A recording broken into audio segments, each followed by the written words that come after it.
সিজদায় পড়ে আল্লাহরে বলবেন, আল্লাহ এই পৃথিবীতে আমি ছাড়া তোমার গোলামের অভাব নাই, কিন্তু তুমি ছাড়া আমার দ্বিতীয় কোনো রব নাই।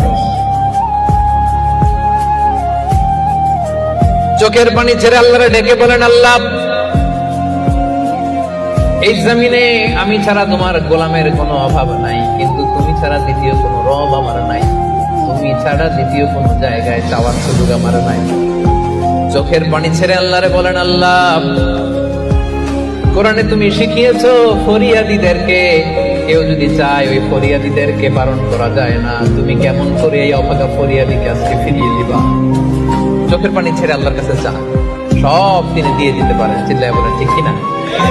গোটা বিশ্বের সবাই আমাদের যার যা লাগবে সব যদি আল্লাহর কাছে চাই, আল্লাহ যদি সবাইকে সবকিছু দিয়ে দেয়, আল্লাহ বলে আমার ক্ষমতার 1 ইঞ্চিও কমবে না। চিল্লায় বলেন ঠিক কিনা?